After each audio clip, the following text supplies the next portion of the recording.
यो चाहिँ हाम्रो जिएम सिरिजको टोटल स्टेसन हो र हामी चाहिँ यसको पार्ट्सहरूको बारेमा चाहिँ डिस्कस गर्दैछौँ। यो माथिको चाहिँ सबैभन्दा माथिको यसलाई ह्यान्डल भन्छ।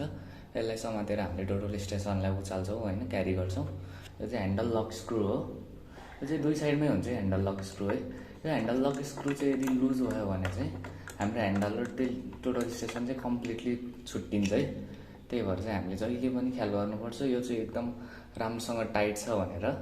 अनि यो ह्यान्डलको साइडमा एक साइडमा चाहिँ यस्तो खाली हुन्छ, एक साइडमा केही पनि हुँदैन है। यसमा यो साइडमा चाहिँ हाम्रो ट्युबुलर कम्पास राख्ने ठाउँ हो यो चाहिँ। त्यही भएर त्यो साइडमा चाहिँ त्यस्तो खाली छोडे हो। यो ह्यान्डल लक स्क्रु चाहिँ जहिले पनि टाइट हुनुपर्छ, किनभने हामीले उचाल्ने बेलामा टोटल स्टेसन खस्न पनि सक्छ है। अनि यो टोटल स्टेसनको दुईटै साइडमा चाहिँ इन्स्ट्रुमेन्ट हाइट मार्क हुन्छ है।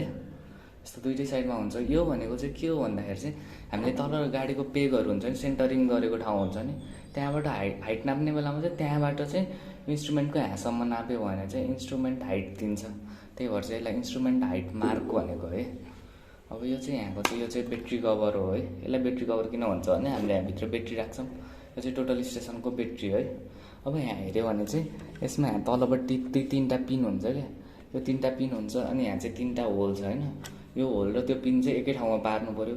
त्यही भएर यो होल भएको पार्टलाई चाहिँ तलपट्टि साइडमा पारेर अनि पछि यसलाई फिट गर्नु पऱ्यो। यसलाई फिट गर्न चाहिँ स्ट्रेट राख्ने अनि यसलाई तल पुस गर्ने, यसलाई झिक्नलाई माथि घुसाउने अनि यसरी बाहिर झिक्ने है।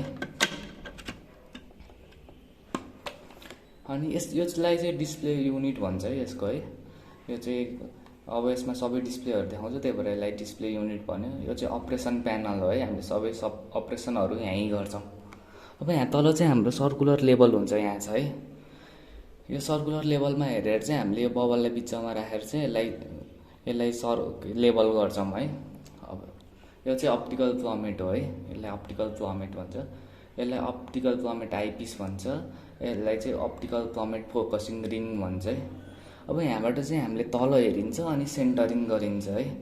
अप्टिकल अब यसले चाहिँ क्रस हेयरलाई मिलाउँछ अनि यसले चाहिँ पछाडिको चाहिँ भनेको चाहिँ तलको हेर्दाखेरि चाहिँ तल अब सेन्टरिङ गरेको ठाउँ नै ब्लर छ भने चाहिँ यसले मिलाउँछ है। अब हाम्रो चाहिँ यो पार्ट पुरैलाई चाहिँ टेलिस्कोप भन्छ होइन। यसलाई चाहिँ पुरैलाई टेलिस्कोप भन्छ। यसलाई चाहिँ टेलिस्कोप आइपिस स्क्रु भन्छ होइन। अनि यसलाई चाहिँ टेलिस्कोप फोकसिङ रिङ भन्छ है। अब अनि पछि अब यदि क्रस हेयर ब्लर छ भने चाहिँ हामीले यसलाई चलाएर फोकस गर्नु पऱ्यो। तर अगाडि हामीले हेरेको प्रिजमहरू नै ब्लर छ भने चाहिँ हामीले टेलिस्कोप फोकसिङ रिङलाई हेरेर मिलाउनु पऱ्यो है। यो चाहिँ अब साइटिङ कोलोमिटर भन्छ। और यसलाई गन साइट भन्छ है। यसको काम के हो भन्दाखेरि चाहिँ हामीले टाढाको कुरा हेर्ने बेलामा चाहिँ यहाँबाट हेर्दा त फोकस देखिन्छ एकदम। अनि कता छ भनेर थाहा पाउनलाई चाहिँ हामीले यहाँबाट पहिला हेऱ्यो अनि पछि यो दुईवटा क्ल्याम्पहरू छ यसमा। दुईवटा क्ल्याम्प गरेपछि चाहिँ यो फाइन मोसन स्क्रु दुईवटा हुन्छ। फाइन मोसन स्क्रुहरूलाई चलाएर चाहिँ हामीले मिलाउँछौँ है। अब क्ल्याम्प भनेको चाहिँ के हो भन्छु म।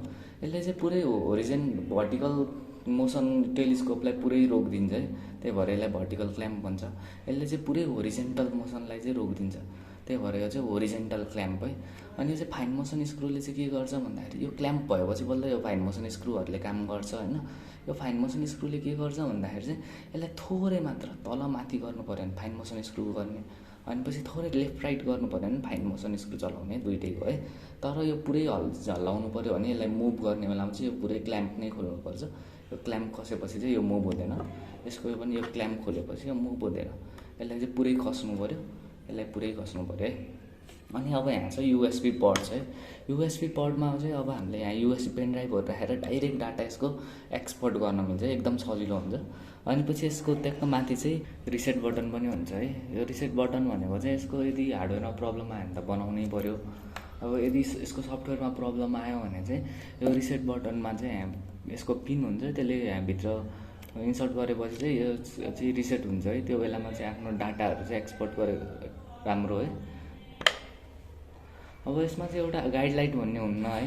तर यसले आफ्नो यहीँ टेलिस्कोपमा अरू बेलामा त्यो डिस्टेन्स मेजर गर्ने बेलामा फाले जस्तो रे चाहिँ फाल्छ। अब त्यसको लागि चाहिँ यसलाई नै त्यही गाइडलाइट हो यसको चाहिँ। अब यसरी यसलाई प्रेस गरिराख्यो भने चाहिँ यसले यसरी फाल्छ यो ट्रे चाहिँ है।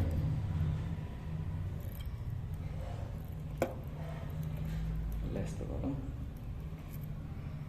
अब यो चाहिँ यहाँ फाइल कहाँ हुन्छ, यो चाहिँ गाइड लाइट भयो है। अब यसलाई प्रेस गरिराख्यो भने चाहिँ यो गाइड लाइट बन्द हुन्छ।